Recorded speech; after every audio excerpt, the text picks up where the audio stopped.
Last season, Napoli were on top of the world as they were crowned champions of Italy for the first time in 33 years. But this season, their forms fell off an absolute cliff as they aren't even in the top 6 right now. And it doesn't help when the club's own social media platform outright mocks Victor Osimhen, one of the best strikers in the world, man. I mean, what are they playing at? Napoli need some serious help to get them back to where they were last season, but guys, that's where I come in. Because in today's video, I've been given the job to be Napoli's manager, and not only am I going to get them out of the mess they're in, I'm going to make them the best team in the world. But the ladder is making its return. I have to win the Coppa Italia, the Supercoppa, the Serie A title, and the Champions League in that order. This way, by the end of this video, we'll have won everything with Napoli. So here is the team that we have inherited with Napoli going into Season 1 in charge of this club. And let me tell you something, just by looking at that starting 11 alone, you can tell that in real life, these guys are massively underperforming. I mean, you've got Georgian winger Kvaratskhelia, who's only 22 years old, 86 overall. Last year, this guy was lighting it up in the Serie A, but this year, not so much. And of course, you have Victor Osimhen, one of the best strikers in the world, and one of the big reasons why Napoli last year won the Serie A title for the first time in 33 years. And when you take a look at some of the highest rated players that Napoli have got, you can clearly see that it's a very young team as well. We've got a very good Napoli squad. And I'll be real, after going through the squad up and seeing the team and how good it is right now, I really can't pinpoint a particular reason why they're doing so poorly. If any of you guys could let me know in the comments, that'd be great. I've done my research and haven't really found anything. I mean, there obviously was the Victor Osimhen incident where the social media team made a video that they definitely shouldn't have done, but I don't think that's the issue because as far as I'm aware, he's renewed his contract till 2026. So guys, it looks like it's up to me to get this team back to the form that they once had last season and get them on top of Italy once again. Now, considering Napoli's team is very young still, I'm going to go for the gegenpressing tactical vision purely because I'm pretty certain that this isn't the norm in Serie A football, so if we rock it and get it right, we'll absolutely dominate Italy. And our starting budget is fairly solid, to be fair. We've got 68 million euros to begin our journey with Napoli, but obviously with the ladder edition, there's a couple of rules we got to stick to. As you guys know, we are allowed a maximum of 2 signings per season. And if for whatever reason we aren't successful in winning the trophy, we need to progress further up that ladder. We have to spin the wheel of forfeits, and whatever it lands on, we have to go through with.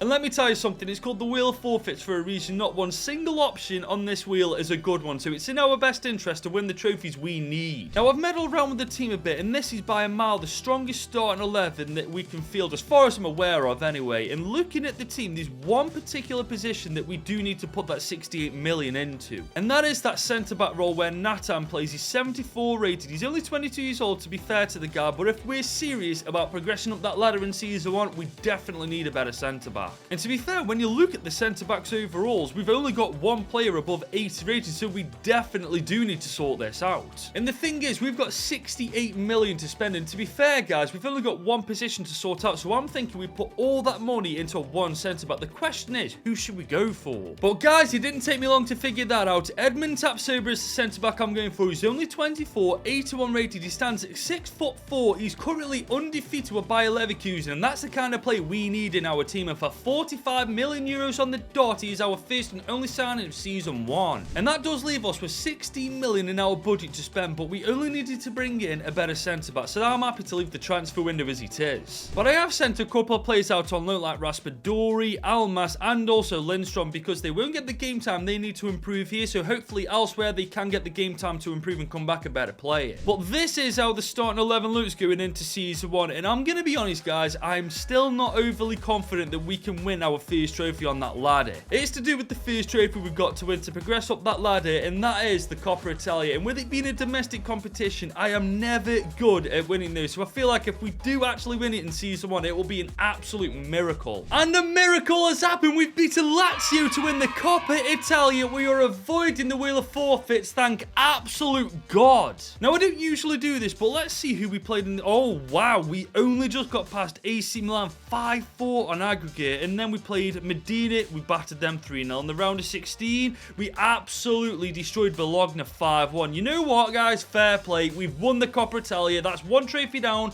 3 to go. As for the Serie A, we finished 3rd at the end of this season in this league, a solid 10 points behind Inter and Juve, who were proper battling it out at the top of the table. As for the Champions League, we were in Group C alongside Madrid, SC Braga and Union Berlin, and as you can see, we quite comfortably made it through to the knockouts, where we just about got past Barcelona in the round of 16. That's a phenomenal start, knocking out one of the juggernauts of this competition. We then once again beat Lazio in the quarterfinals 5-1 on aggregate, but we fall short to Arsenal in the semi. 6-2 on aggregate is how much we lost by. Oh my days. But you've got to admit, guys, the team is looking very strong going into season 2, man, and with those 2 signings we're allowed to make next year, I definitely feel like if we make the correct ones, we've got the Super Coppa in the bag. And just look at the stats, man. Our front 3 and centre midfielder Zielinski put a right shift in, especially Osimhen, 41 goal contributions in 55 games. What a player. But the important thing is we've won the Coppa Italia and we are climbing that ladder, which means next season, as you guys know, we are competing to win the Super Coppa. And with us winning the Coppa Italia in our first attempt, I genuinely feel like the Super Coppa is ours for the taking if we can make the right signings. So our second year in charge of Napoli has just come around and we've got almost triple last year's budget, 166 million euros to be exact. And guys, when you look at that starting 11, it is so obvious where we need to put that money. We need a better left back than Mario Rui and we need a better centre back than Rahmani. Now Mario Rui is 33 years old, he's 81 overall, and if we're serious about climbing up that ladder again by winning the Super Coppa this year, we just need somebody better. Now granted, we do have Matthias Oliveira, who's 26, 81 rated, but like I've just said, guys, we really can't be taking any chances, especially if we don't want to be spinning the wheel of forfeits. As for Rahmani, he's 30 years old himself, he's 82 rated. I don't think he's going to improve much more, so I feel like it's better to just bring in a better and younger centre back. Now obviously that leaves our winger Politano, who's 82 rated, being one of the weakest links in the team, but last season, if you guys remember, he got over 20 goal contributions. He's going absolutely nowhere whilst he's playing like that. So that means, guys, we've got 166 million euros to spend on a fullback and a centre back, and I'm not going to lie, guys, I reckon we're going to be kind of spoilt for choice. But I know exactly which centre back I wanted straight away. Presnel Kimpembe. He's 28, 84 overall. He's won a ton of trophies at PSG, and we need that kind of experience at Napoli. And for 43.2 million, he's our first signing of season 2. And that still leaves us with 119 million to spend. And like I said, guys, we are pretty spoilt for choice on who we can bring in. There's Alejandro Balde from Man City. He's only 20 years old and already 83 overall, and honestly one of the best fullbacks you can get in this entire game. There's also Destiny Udogie from Spurs. He's 21, 81 rated, but I feel like I've already used him quite a lot on FC24, so I'm not going to sign him. But Theo Hernandez is definitely a player I'm interested in signing. He's only 26, 87 overall, the best fullback in this entire list, and he's worth between 116 and 92.8 million. We can definitely afford him. And the beauty of this is, because he plays for AC Milan, we're potentially harming one of our competitors in the Super Coppa, so that's a win-win straight away. Now I'm starting the bid off at 100 million euros. I feel like that's the middle ground. They want 108.2. You know what? I'm happy to pay that. We have just signed one of the best fullbacks in the world. And there he is, guys, in the Napoli shirt. Theo Hernandez is a Napoli player. And I've already checked, AC Milan is a rival, but it's not even in the top 10 rivalries in Italy. I feel like this is okay. But with the signings of Theo Hernandez and Tapsoba, the team looks like this going into season 2. And I'm not going to lie, guys, not only do I feel like we can win the Super Coppa this time, we can win maybe even the Serie A title and the Champions League for that matter. But as we all know, it doesn't matter if we win the Serie A title this year. The trophy we need to win in order to progress up that ladder and avoid the wheel of forfeits is the Super Coppa. So let's pray to God another miracle happens this year. Guys, I'm legit dreaming right now. We have beaten Juve 3-1 to win the Super Coppa, man. We have once again climbed that ladder and we can now officially compete for the Serie A title in season 3. Well, according to FC24, it's called the EA Sports FC Super Cup, but I'm pretty certain it's called the Super Coppa. Now, this time we finished 4th at the end of season 2 in the Serie A, 12 points behind AC Milan, even though we took one of their best defenders. How does that make sense? But we have once again won the Coppa Italia, beating Roma 3-1 to do it. But this time we only made it to the quarters of the Champions League, getting knocked out by RB Leipzig 4-2. Now, I'm looking at this starting 11, guys, and I'm seeing a lot of improvements in this team, and that begs the question, where do I actually spend the money next year on those 2 transfers? I mean, look at the stats, for goodness sake, especially Victor Osimhen getting 45 goals and 7 assists in 54 games. games, that is legit almost a goal a game. But guys, remember, because we won the Supercoppa this year, we're climbing that ladder and we can now officially compete to win the Serie A title. But this team is already looking pretty damn good, so we're going to have to pull off something pretty spectacular next year to get us from 4th in the Serie A to 1st. But before we go any further, if you enjoyed the video so far, make sure you leave it a big old thumbs up and smash that subscribe button. So it's now our 3rd year in charge of Napoli, and we've got just over 170 million euros to spend on 2 signings, but this season's a little bit different from the last 2. All those players are sent out on loan in season 1 have come back now, and Almas, Lindstrom and Raspadori have vastly improved, especially Almas, and I feel like he can definitely fit into this team. So to fit him in, we're going to play the 4-3-3 attacking variation. This is without a defensive midfielder, so Zambo Anguissa is biting the bullet and he's going to go on the subs bench for now. And looking at the team now, I can't lie, I think it looks way better with Almas in the starting 11, but there is one position now that we do need to focus on improving. And that is, of course, our right winger role where Politano plays. Now, granted, for the past couple of seasons, he's bagged us goals left, right and centre, but he's been the weakest goal contributor out of the front 3, and we need somebody a little bit better to be competing with both Osimhen and Kvaratskhelia. And I think with the 171 million we've got, we don't bother bringing in 2 players, we just bring in 1 player for that right winger role. And guys, I can't think of anybody better than Bukayo Saka. He's only 23, 89 overall, so he's definitely on par with both Osimhen and Kvaratskhelia, and the best bit, he's worth between 180 and 144 million, so we can definitely afford him. Now, I'm going to start the bid off at like 160 million euros. I feel like that's the middle ground. And they've accepted that first time. Why do I feel like I've just overspent? But you know what, guys? I don't care. We've just got Bukayo Saka. And there he is, guys, in the fake Napoli shirt that EA have provided to us, but it doesn't matter. He's officially a Napoli player. And now the team looks like this heading into our 3rd season with Napoli. And just look at that front 3, man. With the addition of Bukayo Saka, I bet it's one of the most deadly front 3s in the world right now. But I'm really hoping it's enough to win the Serie A title. The previous 2 seasons where it didn't matter, we were unfortunately unable to win it. But this season where it matters, I'm hoping we can do it first time. And that is exactly what we've been able to do. We have won the Serie A title where it matters, guys. We were joint on points with Inter, and Inter actually had more goal difference, but I'm assuming in the head-to-head, we beat them. Oh my god, I cannot believe it. I've never been able to do this when I've done the ladder edition.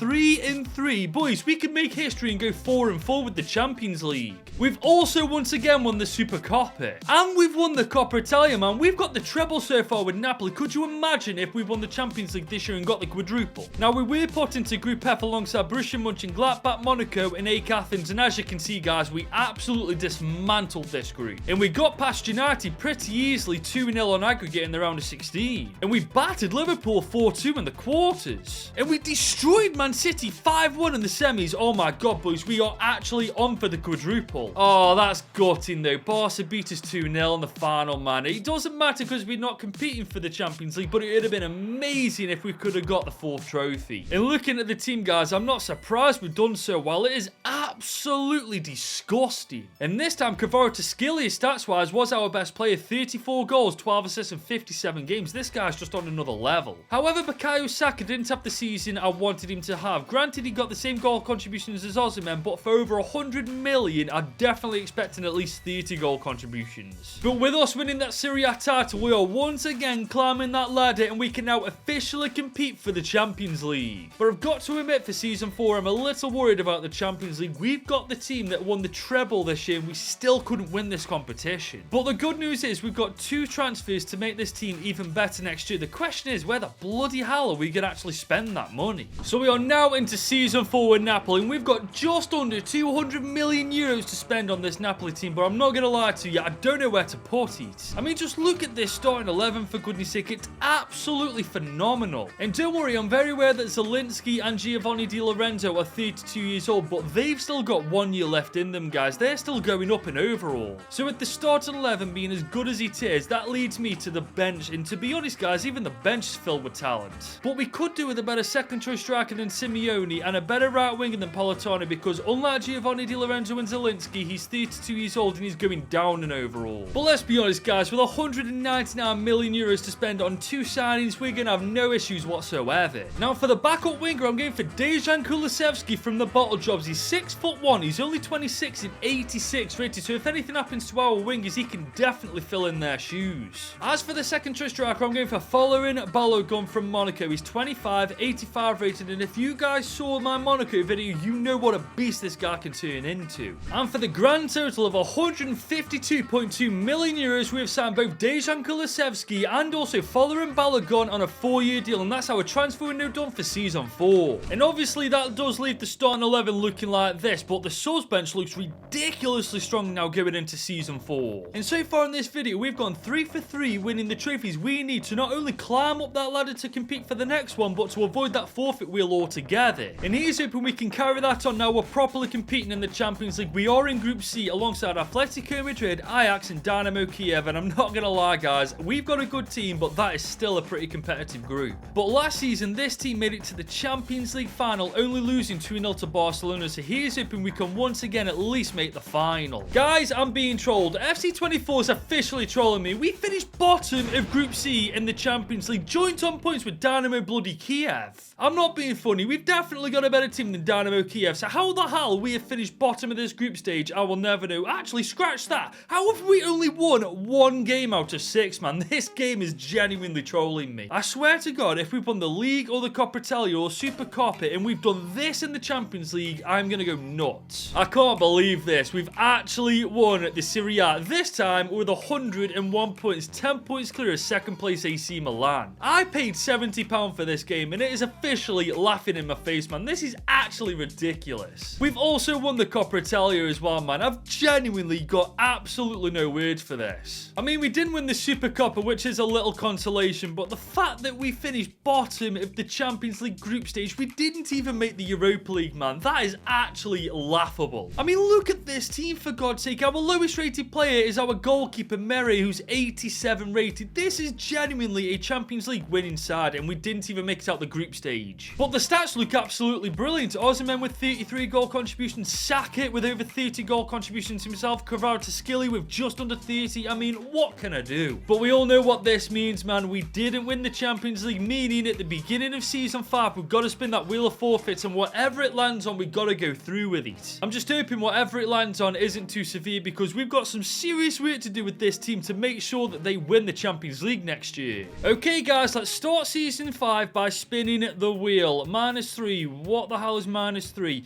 Decrease your 3 highest rated players' overalls and potentials by 3. I mean, that's just not what you want to see, is it? So that means, unfortunately, Bukayo Saka, Victor Osimhen, and Kvaratskhelia overalls and potentials have been decreased by 3. But to be fair, guys, they're still over 90 rated, and even with those overalls last year, we flunked in the Champions League. Now, the wheel didn't say anything about making no signings, so we've got just under 200 million to improve the Napoli team, and I feel like I know where we need to. I think a better centre mid than Zielinski is definitely the way to go. He's 87 rated, granted, but he's 33 years old, and let me just show you his development plan. As you can see from his stats, he's definitely going to go down in overall more this year, and I know that he's 87 overall, but with how we performed last year in the Champions League, I'm not taking any chances. Now, I was going to bring in a better keeper than Alex Mere, then I looked at his development plan and I saw this. It will take just over a month for him to become an 88 rated goalkeeper, and let's be honest, this deep into career mode, he'll be one of the best keepers in the game, so I'd be daft to try and find someone better. And Giovanni Di Lorenzo was another player I was thinking about replacing, but he's 90 rated right now. He's probably still one of the best right backs in the game, and even if at the end of season 5 he's gone down in overall, he'll still probably be one of the best. So it looks like I'm spending all of this money on one signing, that signing being a midfielder, and I'm going to bring in a player I've never actually signed before on career mode. And that player is Frenkie de Jong from Barcelona. Granted, he's 30 years old, but he's 89 overall, and more importantly, he's higher rated than Zielinski, and for 143.5 million, he now plays for us, and that's our transfer window done for season 5. And that, ladies and gents, leaves the starting 11 looking like this going into our 5th year in charge of Napoli, and I've only actually simmed a couple of weeks into season 5, and already a couple of players have gone up. We are in for a very good year. Now, as for the dreaded Champions League, we are once again in Group C, this time alongside Atletico Madrid, Porto and Celtic, and once again, it is a fairly competitive group. But I swear to God, if this team doesn't at least make it out to the group stage this time, this limited edition Spider-Man controller is getting sent out the window. So this time, we're going to go through how we did this season backwards, and as you guys can see in the Serie A, we just missed out on that title. Inter Milan beat us by 1 point in the end. But I tell you something, it was close at the top. Inter finished on 79 points, we finished on 78, and Juve finished on 77. And Inter once again get the better of us in the Coppa Italia semi-finals, knocking us out 6-4 on aggregate. Now, so far, we won the Super Coppa, we finished second in the Serie Serie A, and we made it to the semis of the Coppa Italia, so I am praying to God we've done a little bit better in the Champions League. And as you can see, guys, that's exactly what's happened. We've topped the group this year instead of finishing bottom of it, and we go to the round of 16, where we absolutely annihilate Monaco 5-2. And we get our sweet revenge on Arsenal, beating them 6-2 in the quarterfinals. And we've just about beaten Man City in the semis, and we're playing PSG in the Champions League final, guys. We've finally done it. But we are playing against a team that has just annihilated Liverpool 5-2 on aggregate, so we're definitely going to have a good game on our hands. But look at their stats, guys, especially Bukayo Saka. 43 goals, 12 assists in 52 games. If I'm not mistaken, that's more than a goal contribution a game. And this is the starting 11 heading into the final. No injuries, no suspensions. It is by a mile our strongest team that we can field. And what did I tell you guys about Di Lorenzo? He might have gone down in overall, but he's 89 rated. He is still one of the best right backs you can get in the game at this point. And up to this point, guys, as you know, we have pretty much won almost everything with Napoli, the Serie A title, the Super Coppa, and the Coppa Italia. But now we have chance to win Napoli their first European trophy since 1989. All we've got to do is get the better of PSG in the Champions League final. We've got Frankie de Jong coming forward. Dominguez is pushing him. He's found Saka. That's a beautiful ball, though. We're going to find Osimhen. Travella that. Oh, that's a fantastic goal. What a start to the game. Saka finds Osimhen just inside the box. Travella's that. Top left bins. Osimhen, please come to Chelsea at some point, lad. We desperately need a good striker. Now we've got Kvaratskhelia against Matty Cash. Surely to God, this is going to be a one-win situation with Kvaratskhelia coming out on top. We found Elmas. Elmas is going to cut inside. He's bloody blocked by Dominguez. Kvaratskhelia on the ball. We're going to oh, this is beautiful if we can get this back to him. Yes, we can. I've got a feeling goal number 2 is coming. We're going to have a shot from outside the box, and it's hang on, handball. Get in! That was handball. We got a penalty. Bukayo Saka to take the penalty. We've got it pretty decent on the green, and we sent him the wrong way. Bukayo Saka puts us 2-0 up. It genuinely is such a shame that the last time he took a penalty against Donnarumma, he couldn't have done this, man. Who knows where that penalty shootout would have gone if he'd have buried it. We're in the second half now with Mbappe coming down the left-hand side. He's done Di Lorenzo. Okay, he's coming inside once again. He's against Tapsoba, and we've done him brilliant stuff. Almas is on the ball. He's looking for that run from Osimhen, and he's found it. Can we find Saka? Yes, we can. Saka's going to come inside. He's found Kvaratskhelia on his right foot. Surely that's 3-0. Oh, my. I don't care who that goalkeeper is. You can put anybody in net. Nobody is saving that shot. Beautiful bit of play from our front three. Osimhen finds Saka. Saka finds Kvaratskhelia. Beautiful turn, and what a shot. They're going short with the corner. Kvaratskhelia is there. He's done well to dispossess him initially, but we can't get the ball. There it is. They've got one back just shy of the 70-minute mark. They've got 20 minutes to score another 2 goals. So with that being said, whilst they need 2, I think we need just another one to kill the game dead. And oh, what a ball that... Oh, my God. That is absolutely outrageous from Osimhen. What a goal. Theo Hernandez runs down the line. He finds Osimhen somehow in the box. What a delivery. And Osimhen just puts it away just like that. Like I said earlier, Osimhen, please come to Chelsea. But Bukayo Saka's received it. He's running the length of the pitch. He's surrounded, to be fair, but he's found Elmas. Elmas, a chance to make it 5, and he takes it. We have absolutely dismantled PSG. I can't believe these guys beat bloody Liverpool by 5 goals. But here come PSG. Even though it's almost the end of the game, they're still not giving up. They've got a second goal, but it will not matter because as soon as we kick off again, we've won the Champions League. And there it is, guys. The full-time whistle's gone. We have annihilated PSG 5-2 in the Champions League final. We have made Napoli the best team in the world. And we did this by winning the Coppa Italia, the Super Coppa, the Serie A, and the Champions League in that order, making sure by the end of this video we have won everything with Napoli. And that is the end of this video. If you enjoyed that, though, you should definitely click here to watch me do this with Manchester United.